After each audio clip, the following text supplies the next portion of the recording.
Hello दोस्तों, एक story में आपका स्वागत है। मेरा नाम दीपक है। पढ़ाई के सिलसिले में मैं पटियाला में अपनी मौसी के घर रहने गया था। पटियाला की एक शांत सोसाइटी में उनका घर था। मेरी मौसी का नाम गीता था। मौसी तब 45 साल की थी, लेकिन उन्हें देखकर उनकी उम्र का अंदाजा कोई नहीं लगा सकता था। वह दिखने में अत्यंत आकर्षक और सुदृढ़ शरीर की थी। उनका बोलना, उनका चलने का ढंग और घर में रहने के दौरान उनकी जो सहजता थी, वह मुझे धीरे धीरे उनकी ओर आकर्षित करने लगी थी। मौसी की दो बेटियां थीं, सुमन और पुष्पा। सुमन 23 साल की थी, लंबी और खूबसूरत। पुष्पा भी उसी की तरह सुंदर थी। लेकिन मेरे मन में मौसी के प्रति एक अलग ही खिंचाव था। मौसी का वह मातृत्व का स्पर्श और उस समय उनके भीतर छिपा वही अस्तित्व मुझे आकर्षित कर रहा था। हम साथ में खाना खाते थे, बातें करते थे, लेकिन मौसी और मेरी नज़रों में कभी-कभी ऐसे कुछ पल आते थे जिन्हें शब्दों में बयां नहीं किया जा सकता था। जून का महीना था। हमारे दादी के गांव जाने का तय हुआ। माता-पिता पहले ही जा चुके थे, इसलिए मैं और मौसी हम दोनों ही रात की ट्रेन से निकले। स्टेशन पर उस दिन बहुत भारी भीड़ थी। जनरल डिब्बे में पैर रखने की जगह नहीं थी और रिजर्वेशन में हमें केवल एक ही बर्थ मिली थी। दीपक, अब क्या करें? भीड़ तो बहुत है, मौसी थोड़ी चिंता में बोली। मैंने उन्हें दिलासा दिया, मौसी कोई बात नहीं, हम एक ही बर्थ पर बैठकर चले जाएंगे, रात ही तो है। रात 9 बजे ट्रेन छूटी। खिड़की से आने वाली ठंडी हवा और ट्रेन की वह लगातार आवाज़ मन को एक अलग सी एहसास दे रही थी। मौसी मेरे बगल में बैठी थी। उनकी साड़ी का पल्लू बीच-बीच में मेरे हाथों को छू रहा था। रात के 10 बजे ट्रेन की रफ्तार मध्यम हो गई। डिब्बे के अधिकांश यात्री सो चुके थे। डिब्बे में एक प्रकार की रहस्यमय शांति फैली हुई थी। उस मध्यम रोशनी में मौसी का रूप और भी निखर कर दिख रहा था। अचानक मौसी ने अपना हाथ धीरे से मेरी जांघ पर रखा और मेरे कान में फुसफुसाई, अरे दीपक, ठंड लग रही है, जरा पास आओ ना। उनके उन शब्दों से मेरे मन में बिजली का झटका सा लगा। मैं उनके पास रख गया। उनके शरीर से आने वाली वह मिश्रित खुशबू मुझे दीवाना बना रही थी। मुझे महसूस हुआ कि यह केवल ठंड का सवाल नहीं, बल्कि कई सालों से छिपा एक खिंचाव आज रास्ता ढूंढ रहा है। मैंने हिम्मत करके उनका हाथ अपने हाथ में ले लिया और वहीं से हमारी एक नई और रोमांचक यात्रा की शुरुआत हुई। रात के 10:30 बजे थे। ट्रेन अब तेजी से दौड़ रही थी और डिब्बे की लाइटें मध्यम हो गई थी। बाहर के अंधेरे में सिर्फ रेलवे की पटरियां चमक रही थी। मौसी का हाथ अभी भी मेरी जान पर था। उस स्पर्श में एक ऐसा प्रकार का आश्वासन था। मौसी ने धीरे से मेरा सिर अपने कंधे पे रख लिया। उनके शरीर की वह गर्माहट और उनकी वह मादक खुशबू मुझे एक अलग ही दुनिया में ले जा रही थी। दीपक, पटियाला में रहते हुए हम कभी इतना आराम से नहीं बोल पाए। मौसी ने बेहद धीमी आवाज में पूछा। उनकी आवाज उस रात की शांति में भी मधुर लग रही थी। मैंने उनके हाथ पर अपना हाथ रखा और कहा, उसी घर पर हमेशा सुमन और पुष्पा होती थी, इसलिए ऐसा एकांत कभी नहीं मिला। मेरी इस बात पर मौसी ने सिर्फ एक गहरी सांस छोड़ी। मुझे महसूस हुआ कि उनके मन में भी कई सालों से कुछ जमा हुआ था। उन्होंने अपना हाथ मेरी कमर पर रख लिया और मुझे और पास खींच लिया। उस बर्थ पर वह जगह हम दोनों के लिए बहुत ही कम थी, लेकिन उसी कम जगह की वजह से ही हमारी नज़दीकियाँ और बढ़ रही थी। मौसी का वह 45 साल का अनुभव, सौंदर्य और उनका वह करिश्माई व्यक्तित्व मुझे पूरी तरह से सम्मोहित कर रहा था। मैं धीरे-धीरे उनके बाल सहलाने लगा। मौसी ने आँखें मूंद ली थी, लेकिन उनके चेहरे पर संतोष के भाव थे। उनकी साड़ी का पल्लू थोड़ा-सा खिसक गया था, लेकिन उन्हें उनकी फ़िक्र नहीं थी। इसके विपरीत वह मेरे स्पर्श का आनंद ले रही थी। उस मध्यम रोशनी में उनका वह गोरा रूप किसी सपने जैसा लग रहा था। कुछ देर बाद मौसी ने अपनी आँखें मेरी आँखों में मिला लीं। उस नज़र में एक प्रकार का खिंचाव और प्यार था।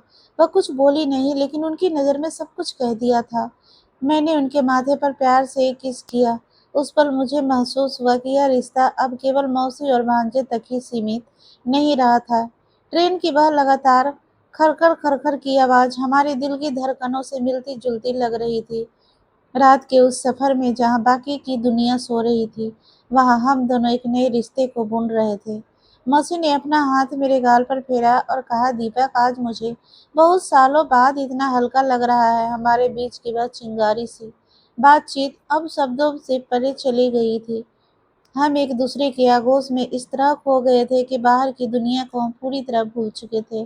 रात का वह सफ़र हमारी ज़िंदगी का सबसे यादगार सफ़र साबित होने वाला था। ट्रेन अब हमारे गांव के करीब आने वाली थी और बाहर की ठंडक बढ़ गई थी। डिब्बे में हर तरफ शांति थी, सिर्फ यात्रियों की सांसों की और रेलवे की पटरियों की आवाज़ आ रही थी।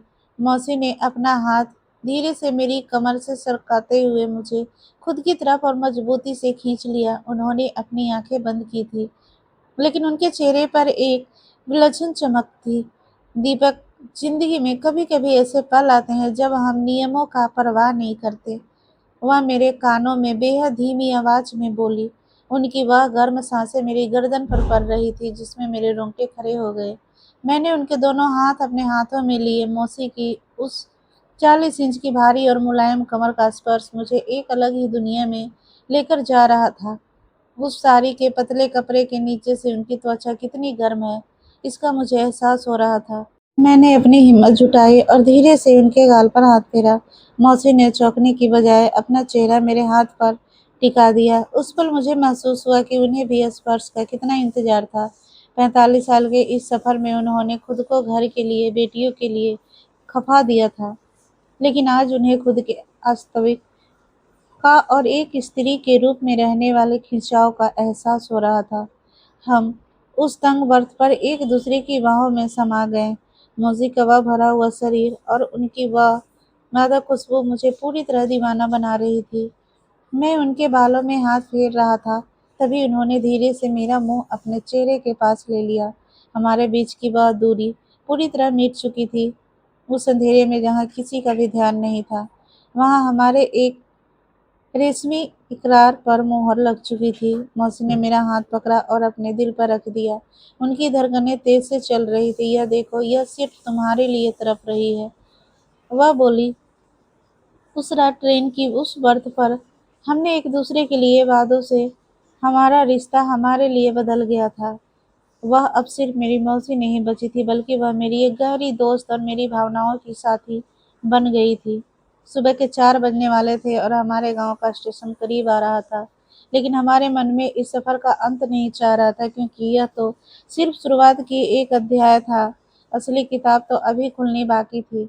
सुबह के 5 बजने वाले थे। खिड़कियों से ठंडी हवा, हरियाली दिखने लगी थी।